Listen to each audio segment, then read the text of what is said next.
Hello everyone, आज आपण मैंने केदार गौरी सीरियल देखा पाइबे कि स्वप्ना शेष में हॉस्पिटल एक सेफ्टी जगह को चली आसे। जेमिति डीएनए रिपोर्ट बाबदरे जहाँ को भी कहब से दुई जन छड़ा आउ केही भी जानबेनी एवं स्वप्ना भितर लॉक करके एमती कहे कि एबे मु एठारे आराम से कथा होई परिबी, एठारे मो कथा केही भी सुनिबेनी। आउ एमिति भाबिके गुरुदेव को कॉल लगाए।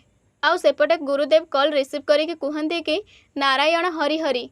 आउ तापरे पुणी प्रश्न करती कि आपण किए कहउछंती। स्वप्ना निज परिचय देकी कहे कि प्रणाम गुरुदेव, मु पीयूष को स्त्री स्वप्ना कहूची। आउ तापरे गुरुदेव कहती कि हाँ कन्या कुह। आउ तापरे स्वप्ना कहे कि मोर आपणक साथिरे बहुत गुरुत्वपूर्ण कथा अछि जोटा कि मु अन्य काहाकू कहि परिबिनी। आउ ए सब सुनला परे गुरुदेव प्रश्न करती कि एमिति की कथा अछि माँ। आउ तापरे पुणी स्वप्ना कहे कि गौरी दीदी दिव्यर जो डीएनए रिपोर्ट बाहर करथिले सेटा नकली थिला। एवं स्वप्ना ठारो ए सब सुनिला परे स्वप्ना ए सब विषय केमिति जानिला गुरुदेव मध्य बुझी पारंतिनी। आउ तापरे जानि सुनी प्रश्न करती कि तमे केमिति जानिला माँ। आउ तापरे स्वप्ना कहे कि गुरुदेव मु एबे हॉस्पिटल अछि।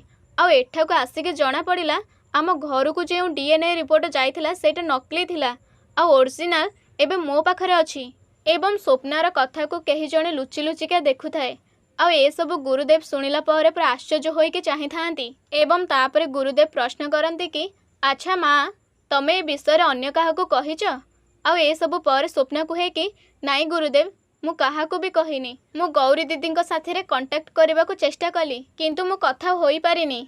आउ तापरे भाबिली कि केदार भाई को कहबी किंतु तांको भी कहवा मु उचित मन कलिनी। एबे मु घर को जीवी आउ जहा किछि भी सत मु सबु कथा गौरी दीदी को जणई देबी। ताहाले सांग माने एबे कौन स्वप्ना गौरी को जाइए सबु सत कहीदेव ना गुरुदेव एठारे स्वप्ना को अटकई देबे।